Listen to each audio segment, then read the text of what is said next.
इस देश की आम जनता की किस्मत देखिए। जो नेता सड़क से लेकर संसद यानी पार्लियामेंट तक आपके हक की बात करता है, उसे ही बाहर का रास्ता दिखा दिया जाता है। आजकल पार्लियामेंट में नौटंकी और हल्ला गुल्ला करने वालों को शायद ज्यादा प्रेफरेंस मिलती है, लेकिन जो लॉजिक और फैक्ट्स के साथ बात करे उसे टॉलरेट नहीं किया जाता। राघव चड्ढा का पार्लियामेंट से निकलना सिर्फ एक पार्टी का इंटरनल मैटर नहीं है, बल्कि ये एक बड़ी डिबेट है। बहुत लोग कहते हैं कि नेता सिर्फ भाषण देते हैं, काम नहीं करते। लेकिन सोचिए, जब तक कोई प्रॉब्लम नेशनल लेवल पर डिस्कस ही नहीं होगी, उसका सोल्यूशन कैसे निकलेगा?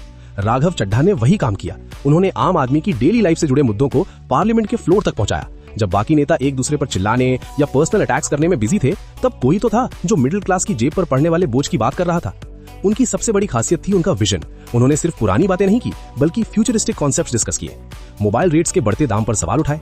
उन्होंने बात की कि कैसे ब्लॉकचेन और टेक्नोलॉजी के जरिए रियल एस्टेट को टुकड़ों यानी टोकन्स में बांटा जा सकता है, ताकि सिर्फ बड़े बिल्डर्स ही नहीं, बल्कि एक आम आदमी भी छोटी इन्वेस्टमेंट से प्रॉपर्टी का हिस्सा बन सके। कंक्लूजन, पॉलिटिक्स में कोई भी दूध का दूल्हा नहीं होता और हर नेता की अपनी फ्लॉज होती हैं। लेकिन जब कोई नेता टेक्नोलॉजी, फाइनेंस और कॉमन मैन की इकोनॉमी पर रिसर्च करके बोलता है, तो वो देश के लिए वैल्यूएबल होता है। राघव चड्ढा को निकालना शायद उनकी पार्टी का डिसीजन हो, पर नुकसान उस आम जनता का है जिसकी आवाज अब पार्लियामेंट में थोड़ी कमजोर पड़ जाएगी। क्या आपको लगता है कि ऐसे एजुकेटेड और टेक सेवी नेताओं की भारत को और जरूरत है? कमेंट में जरूर बताना।